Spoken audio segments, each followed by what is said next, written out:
tissue. And the last layer, or the fourth degree, involves the muscle of the skin.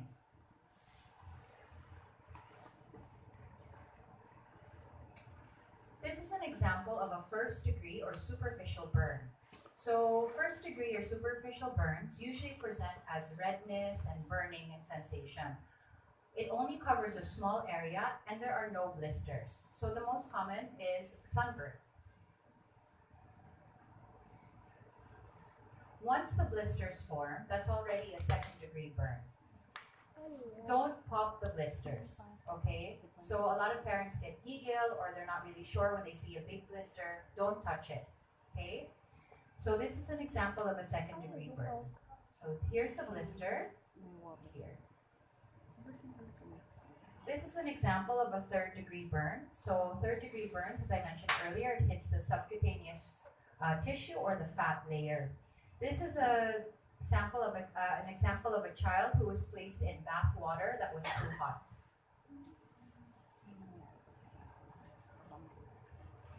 What do you do when you have a child with a burn? So the first step is to stop the burn process. You stop the burn process by removing the clothing from the child, except the parts of the clothes that are stuck on the skin because of the burn. So you leave that part. Next, you have to run tap water over the burn, not ice water. So why is it tap water or room temperature water? Because you need to lower the temperature of the body slowly. You can't do it very fast as with ice.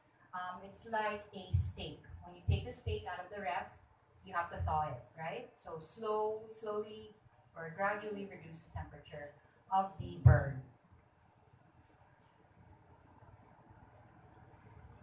Next is you apply your burn cream dressing. So burn creams such as silver sulfadiazine can be applied to your burns except the area of the face. Mupirocin ointment, or such as Foskina, can be applied to the face or the other parts of the body with the burn. Okay? Next, you apply moistened sterile gauze. So how thick of a layer of the cream do you apply? You apply enough cream so that you can't see the skin under. The reason you apply that much cream is because you don't want the dressing to stick to the burn or stick to the skin. How moist do you want your dressing? So you put the dressing under the tap water, you squeeze it. Once you can't squeeze any more water from the gauze, that's how wet it should be. So you put all your cream on the burn, you put your moistened sterile gauze on top of that. Okay, so always remember, thick layer of cream, moistened sterile gauze, so that the dressing does not stick to the wound. Any questions so far? What's a first degree burn? Superficial burn, very good, okay. When do you bring your child to the ER? If the burn area is large. Now you have to remember, a burn that might be small on an adult can be big on a baby. Why else do you bring the patients with large burns? Because burns cause severe dehydration.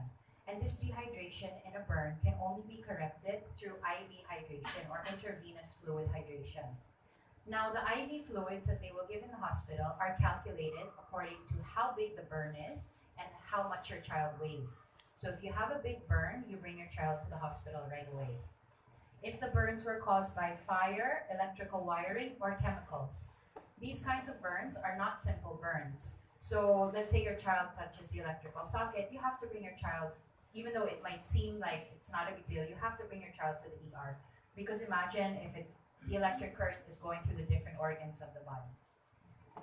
If the burn involves the hands, the feet, the joints, or the genital area, this is because when you have burns in this area, the hands, the feet, joints, or genital area, when the skin heals, it doesn't heal the same way as it heals over the rest of the body. It can cause contractures, meaning the skin might heal like this in a burn. So that's why when the burns are in these areas, you have to bring them to the emergency room.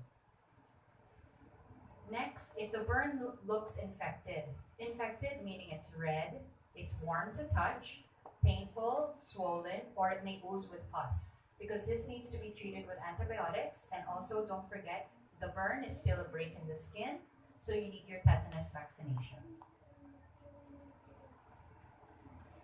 Children are naturally drawn to things that are red or glowing. So it's very important to educate them on candles and lamps and electricity and staying away from the sockets. Always apply sunscreen on your child, even if it's overcast.